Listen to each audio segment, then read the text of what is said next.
지난달 27일 원전 인근 지역의 반대에도 불구하고 산업통상자원부가 고준위 방사성 폐기물 처리 기본 계획안을 통과시켰습니다.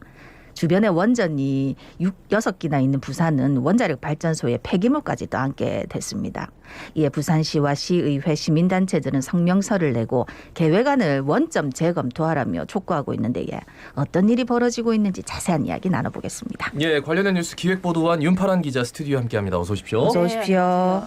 그러니까 원자력 발전소 가동 후에 남은 그 고준위 핵 폐기물 처리 부지를 아무래도 찾지 못했기 때문에 당장 이제 좀 꺼내가지고 그 기존 원전 부지 안에 폐기물을 보관하는 그런 계획이 확정이 됐습니다. 그러니까 산업통상자원부가 지난달 27일이죠. 기본 계획안을 행정 예고한 지가 한 20일 만인데 그동안 어떤 일이 있었습니까? 말하자면 진짜 긴 얘기인데요. 고리 1호기가 첫 가동에 들어간 게 1978년입니다. 그런데 우리나라는 그 이후에 고준위 방패물 부지를 아직까지도 못 찾고 있거든요. 그래서 원전을 화장실 없는 아파트다 이렇게 얘기하는 분들도 많습니다. 그러니까 당장 사용 후 핵 연료를 버릴 곳이 없기 때문인데 그래서 지금은 원전 안에 수조에 일단 쌓아두고 있는 상황입니다. 근데 이거를 요강에 비유하는 분들도 많거든요. 근데 이 요강도 다 찼다 이런 상태로 보시면 되겠습니다. 근데 이걸 비우지 못하면 더 이상 원전을 가동할 수가 없는 상태고요. 또 아시다시피 고준위 방사성 폐기물 워낙 위험하기 때문에 그렇다고 수조에 계속 쌓아둘 수도 없는 상황인 겁니다. 그래서 이 목것까지 차오른 사용 후 핵 연료를 처리하는 방안을 내놓은 겁니다. 그래서 김부겸 총리가 이 계획안을 통과시키면서 이거는 미래 세대에 대한 책임 문제다라고 말을 했었는데 한번 들어보시죠. 사용 후 핵연료의 관리 방안을 마련하는 것은 미래 세대에 대한 책임의 문제입니다. 더 이상 결정을 미루고만은 있을 수 없습니다. 네, 그런데 지금까지 이 고준위 폐기물 재검토위원회의 공론화 결과를 정책적으로 반영했다고 했는데 정작 원전 지역 이해관계자들은 제외한 채 진행했다는 게 문제 아닙니까? 네, 이게 좀 복잡한 얘기인데요. 이번 산자부 계획이 2차 계획입니다. 그리고 5년 전에 2016년 박근혜 정부에서 1차 계획을 세웠는데 이걸 이번 정부 들어서 재검토하겠다는 위원회를 설치를 하게 됩니다. 그런데 워낙 원전 문제가 첨예하다 보니까 흔히 찬핵 세력으로 불리는 원자력 업계 또 이제 반핵 측으로 분류되는 환경단체 또 저희 같은 원전 지역 사는 주민들까지 다 빠져라 이렇게 구성이 된 겁니다. 이거를 공정성이나 중립성을 위한다고는 했지만 시작부터 위원회의 투명성과 신뢰도는 이미 양쪽 모두 부족하다고 판단을 했기 때문에 반대 운동이 일기도 했습니다. 그리고 재검토위원회는 파행으로 치달았는데요. 당시 재검토위원장을 맡았다가 중도 사퇴했던 정정화 강원대 교수의 인터뷰를 했는데 한번 들어보실까요? 한마디로 말해서 공론화의 책임을 떠넘긴 겁니다. 산업부가 당연히 책임지고 결정해야 될 사안을 책임을 회피한 것이라고 봅니다.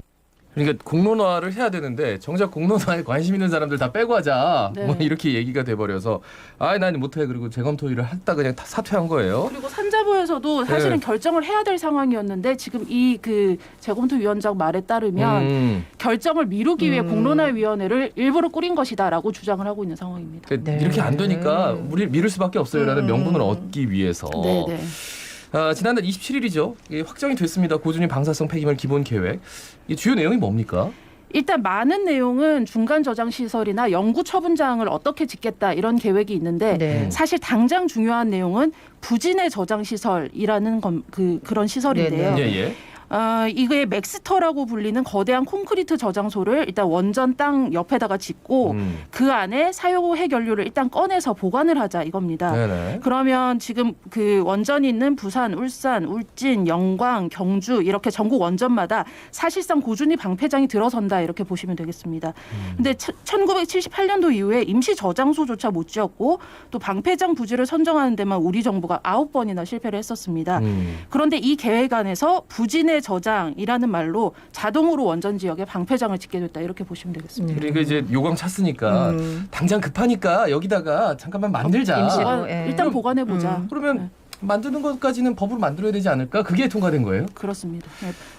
법은 아직 통과는 안 됐고, 법은 안 됐고. 정부의 기본 계획안이 통과됐다. 됐단 말씀이시지? 관련해서 용성로 탈핵 울산시민 공동집행위원장 제가 인터뷰를 좀 준비했는데 들어보실까요? 부산시 의견 수렴한 거 아니잖아요. 울산시 의견 수렴도 한 것도 아니고 시민단체 의견 수렴도 한 것도 아니에요. 이렇게 일방적으로 산업부가 자기네 멋대로 기본계획 세워가지고 이거를 홈페이지 딸랑 공고 하나 내놓고 이거는 정말 핵발전소 지역의 주민들을 완전히 우롱하는 거죠. 네, 방금 뭐 들은 대로 사실 부지 내 저장 시설은 영구 처분 시설이 마련되기 전까지 한시적으로 운영한다 이렇게 했는데 뭐 사실 이게 뭐 연구 저장 시설을 마련될 수도 있는 건지 없는 건지도 네, 모르겠고 맞아요. 이때 비판이 많지. 네네. 이 부안 사태라고 기억하실지 모르겠습니다. 네네. 2003년에 있었던 일인데 당시 부안 군수가 주민들 그 의견 수렴 안 하고 독단적으로 우리 지역에 방패 장식됐다고 공모 신청을 하면서 빚어진 그때 일이거든요. 뭐 아이들 네. 학교도 안 보내고 맞습니다. 뭐 계란 진짜. 던지고 네, 난리도 네. 아니었어요. 그때 그 부안 군수가 주민 반발에 감금 폭행까지 당했고 주민들이 여러 명이 구속되고 뭐 그런 사태가 있었는데 그런 우여곡절 끝에 겨우 만든 게 지금 경주에 있는 중저준위 방패장입니다. 네네. 그러니까 거기에는 뭐 원전 노동자들이 입던 옷이나 보호 장구나 이 정도를 처분하는 시설이거든요. 그래서 그 지금 고준위 방패장과는 아예 비교가 안 될 정도로 네. 안전하다고 표현하기 좀 그렇지만 위험도가 훨씬 낮은 네. 시설이라고 그러니까 중저준이라는 것 자체가 네. 완전히 다른 네. 예, 고준위하고는 그런데 그죠? 이제 그 고준위 방패장을 그 건립하는데 9번이 무산이 됐다고 앞서 그렇죠. 말씀을 네. 드렸는데 정부 이번 계획에 따르면 이걸 37년 안에 일단 짓겠다는 계획입니다. 그래서 이거를 지은 다음에 현재 원전에 그 쌓여 있는 사용 핵 연료를 옮겨주겠다고 했는데 이게 가능하겠냐는 겁니다. 그리고 또 원전 부지 안에 저장 시설의 운영 기간도 정해두지 않았기 때문에 뭐 30년, 50년 쌓다가 결국엔 여기가 영구 처분장 되는 거 아니냐라는 예. 우려가 나오는 거죠. 아니 그러니까 차라리 이렇게 어디다 짓겠다라고 얘기라도 하고 그 다음에 여기 임시 저장 시설 만들겠다라고 얘기하면 그래 그러면은 뭐 37년 정도 기다릴 수 있지라고 어떤 논리가 되고 그리고 설득이 될 수도 있겠는데 아무것도 없는데 37년 안에 만들어 줄게 이렇게 지금 얘기를 하는 거잖아요. 아, 근데 이제 그게 어려운 게 사실은 전 세계 어디에도 핵 폐기물 연구 저장하는 시설 없잖아요. 네, 그리고 이게 핀란드가 지금 유일하게 시설을 만들고 있는데 그렇죠. 2020년대 중반까지 지하 100층까지 뚫어서 여기를 그 연구 처분장으로 만들겠다라는 계획을 실행을 하고 있습니다. 근데 고준위 핵 폐기물이 안전해지려면 10만 년은 걸린다고 하거든요. 그리고 프랑스 같은 몇몇 나라는 이렇게 묻는 것 말고 이걸 재처리해서 플루토늄으로 재가공을 하고 있기도 한데요. 네네. 우리나라 같은 경우에는 남북 문제로 인해서 핵무기 우려 탓에 국제사회에서 이걸 용인하지 않고 있는 상황입니다. 그러니까 우리는 그냥 좌우지간 보관하는 방법밖에 그 방법밖에 없어요. 없어요. 예, 만약에 이거 재처리하면은 너희들 핵무기 만드는 거 아니야? 그러면서 굉장히 많이 제재를 당할 거고. 그리고 뭐 미국에서 당장 이전에 한번 그런 얘기 나왔다가 난리가 났던 기억도 네네. 있어요. 네네. 그러면 방사성 폐기물이 저장될 곳이 고리만이 아니에요. 지금 네. 부산, 울산, 울진, 영광, 그러니까 원전 소재 지자체들 당연히 모두 반대 입장을 내고 있습니다. 그리고 부산시나 부산시의회, 부산시민단체 이 사태에 대해서 어떻게 대응하고 있는지요? 일단 절차상 하자가 있다고 보고 반대 입장을 일제히 내놓기는 했습니다. 광역지자체 공동성명서가 나오기도 했고요. 근데 정부가 계획을 강행해서 확정은 했지만 이 계획만으로는 현실적으로 추진하기는 힘듭니다. 이걸 뒷받침할 세부안을 담은 특별법이 지금 발의가 돼 있는데요. 이게 지역 정치권도 반대를 하고 있는 입장이기 때문에 처리가 순탄치는 않을 전망입니다. 부산시 시민안전실장 이병석 실장의 이야기를 한번 들어보겠습니다. 원전 부지 내에 임시 저장 시설을 짓는 것에 대해서 반대한다는 입장을 분명히 했고요. 산자부 기본 계획안의 세부적인 내용들에 대해서 지자체에서 공식적으로 요청을 할 수 있는 이런 부분에 대해서 많이 보완해 달라고 요청을 합니다. 그러면은 이 고준위 방사선 폐기물 처리장 문제를 해결하기 위해서 지자체들은 구체적으로 어떤 대책을 내놓고 있습니까? 일단 정부의 요구사항을 보면 이렇습니다. 이 저장소 만들려면 기본적인 사전 절차 좀 해야 되지 않겠냐라고 그렇죠. 요구를 하고 있습니다. 지금 그 계획안에 따르면 공청회만 거치면 된다고 돼 있습니다. 그것도 필수는 아니고 주민들이 요구하면 열겠다라는 그 소극적인 입장인데요. 이걸 더 적극적으로 주민 투표 절차를 만들고 또 더 중요한 안전성 여부를 검사를 하자. 부지 안정성 조사를 해서 이게 고준위 방사성 폐기물을 보관할 정도로 안전한 땅인지 알아봐야 한다는 것도 요구를 하고 있습니다. 그러니까 당장 저장 시설이라도 어떻게 될지 아무도 모르니까 네네. 절차라도 좀 진행을 해가지고 제대로 된 땅인지라도 좀 보자. 네네. 야, 이게 참 어렵습니다. 이번에는 김현정 부산시 원자력 안전팀장 인터뷰 준비했습니다. 들어보시죠. 이거는 산업부에서 하겠다라는 이제 관주도적인 그냥 계획인 거잖아요. 주민 설명회부터 시작하라고 저희가 그렇게 하고 있거든요. 그리고 네. 이제 주민 찬반 투표를 좀 해라. 예, 지금 상황이 이런데 원전 소재 지자체 반대 의견에 정부는 어떤 답변을 냈습니까? 일단 그 과정에서 여러 가지 그 의견서를 받기도 했는데 특별한 입장은 내놓지는 않았습니다. 이게 앞서 이야기했던 재검토위원회 검토 결과에 따라 우리는 세웠다라는 입장만 반복을 했는데요. 네네. 이 산자부 계획안은 행정 예고한 지 20일 만에 확정이 됐고 토론회도 온라인상에 한 번 하고 끝이었거든요. 그래서 제가 취재를 하면 할수록 이건 뭐 지역 의견을 들을 생각은 없고 일단 그 답을 정해놓고 강행을 하고 있구나라는 생각이 들었습니다. 그러니까 뭐 가만히 있으면 될 거니까 뭐 우리는 그냥 바짝 낮추고 아무 말도 하지 말자 막 이런 느낌이네요. 네, 그죠? 그래서 산자부 관계자 통화를 한번 해봤는데요. 들어보시죠. 안건 자체에 대해서 의미하는 거고요. A라는 분께서 뭐 이런 의견 주셨습니다. 이런 걸 보고하는 자리는 아닙니다. 누구에게 듣고 말고 할 그런 자리는 아니다. 일단 보고만 하겠다 이런 거죠. 네. 그럼 어쨌든 우리는 의견만 내야 됩니까? 그 고준위 폐기물 이거 정말 다 같이 책임이고 다 전기 쓰잖아요. 네. 우리가 해결해야 되는 건데 그 원전 밀집 지역의 그 주민들에게 너무 큰 부담을 주는 건 아닌가. 그리고 우리 지금 부산 시민들이 이런 걸 모르고 있다는 게 더 큰 일인데 좀 불합리하네요. 어떻습니까? 네.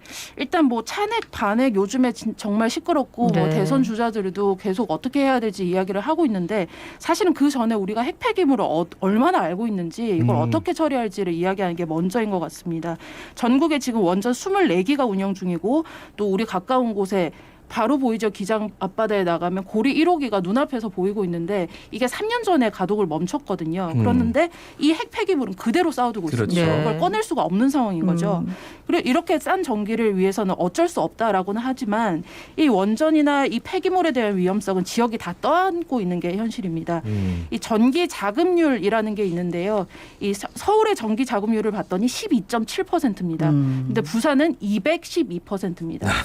그러니까 서울은 값싼 전기를 끌어다 쓰지 네. 이걸 스스로 생산하지 않는다 이런 얘기거든요. 여기에 네. 대해서 원전 동맹이라는 원전 인근 지자체 동맹이 있는데 정미영 금정구청장 부회장을 맡고 있거든요. 한번 예. 들어보시죠. 전기를 가져다 쓰신 만큼도 사용 후 핵연료도 가져가서 보관을 하는 것이 공정한 사회라고 저는 생각합니다. 편리함만 가져가시고 기피 시설이나 위험 시설은 원전 지역이거나 원전 인근 지역의 주민들에게 모두 부담을 지운다는 것은 공평한 사회가 아니지요. 예, 뭐 앞서도 말씀하셨지만 전기 자급률 같은 것만 보면 고준위 폐기물 처리장은 전부 수도권에다가 딱딱 만들어야 될 것 같은 그러니까 그런 우리가 생각이 212% 드는데. 예. 보내드릴 테니까 예. 그쪽에서 이제 사용 해결료 이런 것들은 한 212% 좀 보관해 주세요. 그렇게 하는 게 이렇게 얘기할 수 공정한 있는. 거지. 실제로 그렇게 그런 보면. 주장도 네, 많습니다. 네, 네. 그냥 이게 그 어떤 선언적인 의미가 네. 아니라 정말로 그렇게 해야 해야지. 된다는 분들도 많아요. 아니 그렇지 네. 않으면 지금 사용 해결료 문제에 대해서 전혀 체감하지 못하고 있다는 거예요 지금. 네, 그쪽으로 옮긴다 하면 그쪽은 반응은 어떤지 한번 봐야 되겠다는 생각이 또 다시 그때도 한번 들고 뭐 예. 해당 이해 당사자들 다 빼고 공론화를 그렇게 해야지 그러면. 네. 자, 고준위 방사성 폐기물 저장 시설 설치 추진을 위해서 이제 앞으로 남아 있는 과정 뭐 어떤 게 있습니까? 일단 지난해 여당이 고준위 방사성 폐기물 관련 특별법을 발의했는데요. 이 법안은 내년 상반기 아마 선거 후이지 않을까 싶습니다. 그쯤 처리가 될 전망입니다. 이 법안에도 역시 원전 부진의 저장 시설에 대한 세부 사항이 담겨 있습니다. 이게 재정법이어서 사전 입법 공청회가 열릴 것으로 보이는데 아직 그 시기는 정해지지는 않았습니다. 근데 이 법안을 발의한 대부분의 이제 국회의원들이 실제로 본인 지역에는 원전이 없는 지역에 출신의 절반 이상이 서울 수도권 그 지역구를 두고 있는 국회의원이고 예. 원전 지역에 지역구를 두고 있는 국회의원은 한 명도 없습니다. 그러니까요. 네. 참 이 뭐 지역 이기주의가 이게 아주 밑에 근저에 깔려 있는데 전혀 지금 모르고 그냥 막 쓱쓱 넘어가고 있어가지고 그러면은 앞으로 어떤 것들이 좀 필요하다고 보시는 겁니까? 무엇보다는 일단 지역 여론이 중요할 것으로 보고요. 이미 우리가 이제 써버린 원전에 대한 대가를 치를 수밖에 없는 상황입니다. 근데 이게 그렇죠. 얼마나 안전하게 또 투명하게 처리가 되는지 관심을 가져야 되겠고요.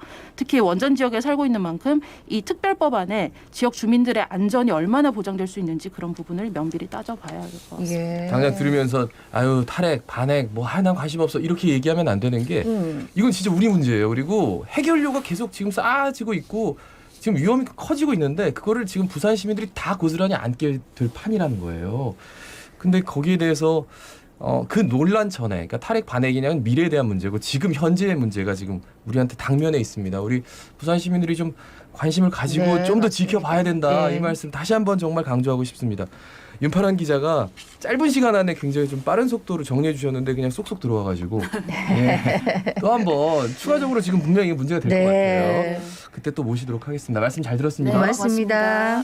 지금까지 부산 MBC 윤파란 기자였습니다. 예, 아침에 이 방송을 하면서 느끼는데 참 우리가 신경 써야 될 거